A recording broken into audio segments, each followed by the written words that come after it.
Hi guys, I am David, the founder of Tarot Avenue, and today I am going to talk you through, there's a spread that I've developed and it's how to boost your confidence with tarot. It ties into a bigger blog post that I've written. There's an exercise in there as well, a life coaching exercise, which is called the Circle of Excellence.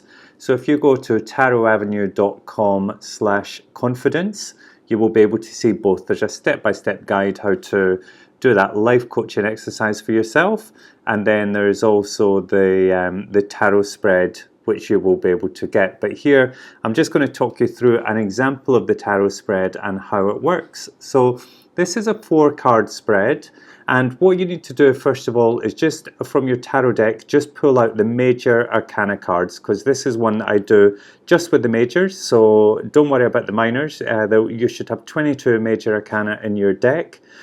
So pull them out before we start. And the spread, so it's 4 cards, position 1, 2, 3, and 4. Position 1 tells us what situation from the past could be causing you to have a lack of confidence.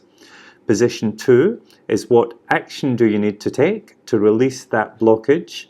Position 3 is what positive aspects do others see in you. And then position 4 is what does the best version of you look like. So it's just a way of really helping us understand why there's a lack of confidence there. And as I say, the rest of that blog post addresses a really simple way that you can almost kind of rewire your brain so that you feel more confident in those stressful situations. So I have drawn a tarot spread for this, so an example just so you could see. So the 4 cards that we got, so we got what situation from the past could be causing you to have a lack of confidence, and we've got the Death card, quite heavy cards in this spread actually, and it's a hypothetical, it wasn't based on anybody at all, but I'm going to talk it through as if I was doing a reading and then how I would interpret it there. So the situation from the past that could be causing the lack of confidence, death. So it could be literally that somebody has dealt with death, that they've been through the death of somebody, and that's really caused them to crumble almost, or to feel like they've lost their confidence or lost their mojo maybe.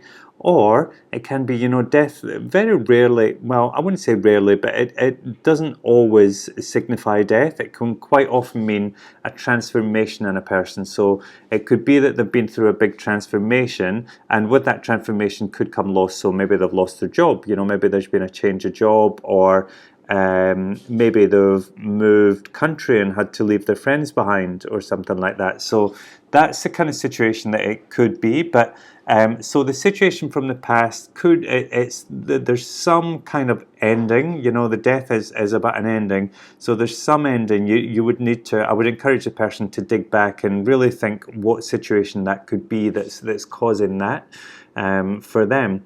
And then what action do you need to take to release the blockage? And we get the Moon card. So the Moon is really about taking the steps on that journey, and it's, for me, it's a card about courage as well, because if you look at the picture of the card there's this long yellow road, but so many obstacles. There's these jackals like howling at the moon, there's the spiky things coming out of the moon, there's the pillars you've got to get through. But what I would say is what action you need to take, it's just about taking the first step on that journey. So it's about taking action, really. And also just remembering that things are never as bad as they look. The moon is associated with illusion. It can be associated with nightmares and stuff like that as well. So things are never as bad as you think they're going to be. So again, it's about finding the confidence just to take those first steps. But the minute you start taking those steps, you will find that all the obstacles just start to melt away and things change. So what positive aspects do others see in you? And we get the Tower. So that's an interesting one, because the Tower is all about dramatic change, things happening really quickly, and usually it's not just about sudden change, but it can be about chaos, really. But what I always get drawn to in the Tower, it's about the rebuilding phase. you know, we quite often have to have destruction before we can have new growth.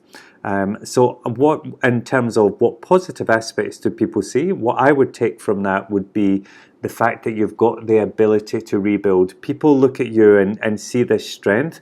They see somebody who has been through a lot, you know, but they also see somebody who can manage it, and somebody who has that strength and courage to rebuild and create a new life for themselves as well. So that's what I would say in terms of what positive aspects.